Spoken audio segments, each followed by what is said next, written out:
exactly where things stand yet. And I know that many of my advocate colleagues are feeling some similar frustration that we don't exactly know where things are right now.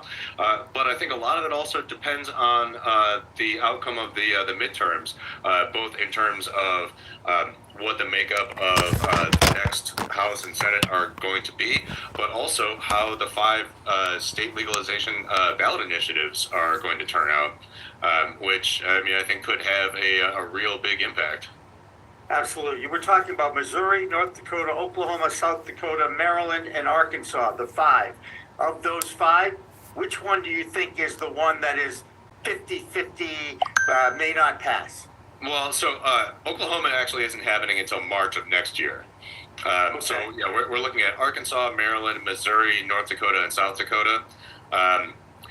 Arkansas is 50-50 right now.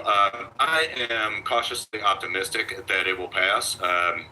We've got about 11 days until the election, and I think that now that the opposition forces have pretty much done everything that they can do, including lying about what the initiative does, pitting supporters against each other, et cetera, that the campaign in favor is really hitting its stride right now and is going to make a big impact on voters as we go forward. Plus, there's a lot of undecided voters there. So I'm cautiously optimistic on that one. Maryland is looking like a slam dunk. Washington Post reported 73% support just a little bit ago, and interestingly enough, from a policy and election wonk like myself, I thought that poll was super interesting because we've always wondered about exactly what effect having cannabis policy reform and legalization measures on the ballot does for the rest of the ballot, whether it's down ticket items, overall voter turnout, etc. And really, I think that this might have been the first poll that really showed what impact legalization measures could have on turnout, particularly during a midterm election that typically sees a lot less turnout. And the turnout that it does see always tends to be older and more conservative. But that same poll showed that a majority of the people that were not intending to vote, they expressed that they didn't plan to vote, when reminded that marijuana was on the ballot, completely flipped their decision and said that they absolutely were going to vote.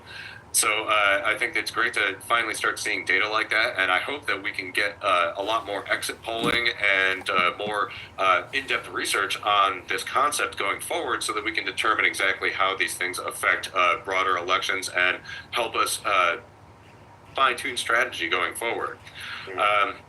Looking at Missouri, the polling is really all over the place. I mean, last month, 2 polls came out, one of them showing 62% and one of them showing 48% support.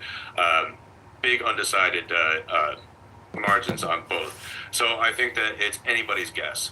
I should note that Arkansas and Missouri seem to be the states where there is the most organized opposition as well as the most establishment opposition. But in general, I think that these things both stand a chance of really doing well in the elections coming up. The Dakotas are an interesting situation. For North Dakota, we don't really have any recent polling to look at. Is there enough people in North Dakota actually to conduct a poll? Well, it'll take you 10 years to get around to everybody. And that's one of the problems with even getting things on the ballot in states like that, because it just costs so much more money to be actually able to reach potential voters and get those signatures. And then when you're talking about outreach, the media markets are small and relatively inexpensive to start to inundate, but actually getting across to people and doing real grassroots organizing is a lot more difficult when you're in places with lower population density. But we saw it in 2020, voters narrowly rejected a legalization measure in North Dakota.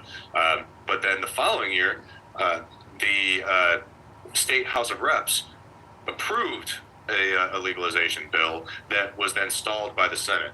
The initiative this year is very much modeled on the version that the House passed in order to kind of grease the wheels a little bit and make sure that it wasn't going to be challenged via lawsuit over its constitutionality should it pass, or even before it gets on the ballot.